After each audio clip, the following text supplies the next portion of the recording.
what do you think the AFC needs to apologize for? What do you think the Vice President is asking the AFC to apologize for? And how should the AFC go about doing that if there's a necessity for them to apologize? Okay, so the first thing I would start off in response to that is, you may recall that at my acceptance speech as leader of the Alliance for Change, I said that the Alliance for Change is going to be conducting a review of its performance in office and at the 2020 election. That means the Alliance for Change is going to conduct a detailed analysis of what it did in office, what the lessons of what it did or didn't do in office are, and similarly its role in the 2020 election. When you ask me whether or not we're going to apologize for the role in the 2020 election, this is long before I ask you what you're specifically talking about. You tell me the Russians. But when you ask me that question, you're asking me to prejudge what the Alliance for Change is going to find in its investigation into what it did before. I can't prejudge. Apology is premised on the fact that there is a fault. I'm not saying that we will not find faults, but when we have completed that process of reviewing what it is we did and didn't do during the period in office, and similarly what it is we did and didn't do during the 2020 elections, then we can have a discussion on that. We've already had a former minister of the Alliance for Change say that he thinks that the Alliance for Change should apologize.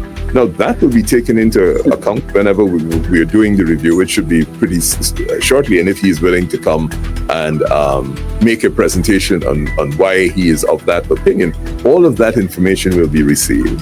And at the end of that process, we will have a very clear idea of our steps, missteps, and steps that were favorable. But you cannot, at this point, want me to give a blanket apology about the 2020 election. So, you know, I wasn't here yesterday for the press conference because I had a personal bereavement and I had to attend that funeral. But I did ask for specifics. I can't come to you and say, well, next, will you apologize for your childhood? And then you're going to say, what part of my childhood are you talking about? Is it the school I went to? Is it? So don't let's get distracted. And the final point I want to make about that is this. Don't let's get selective in our morality again. Don't let's get selective. Has anybody apologized for Mr. Crummy Ring? Has anybody apologized for Johansi Douglas? Have we yet received any apology for the slaughter of Orrin Boston? Has anybody apologized for those 1,200 African males that disappeared and we still don't have a commission of inquiry? Has anybody apologized for Ronald Waddle's killers still not being brought? Has anybody apologized for the cell phone tracking equipment that came into this country that Roger Khan and now Ambassador Ramsamy, was Minister Ramsamy, brought into the country? Has anybody apologized for many things in our past? So when you somehow seem to select the Alliance for Change, the Alliance for Change has never been accused of killing a single Guyanese citizen. Never. We have never had a single minister, party official, nobody in the Alliance for Change has ever been associated with the killing of a citizen of this country. And you somehow want to say, because we have asked what it is we must apologize for, given the history of the events that some of which I've just articulated, that nobody has been ever called on to apologize. It's a bit of a, selective morality. And so when Mr. Boston's family gets an apology, when Mr. Crummy Wing's family gets an apology, when we start to get real prosecutions, we have paper shorts being shot down just outside the president's residence, nobody's charged.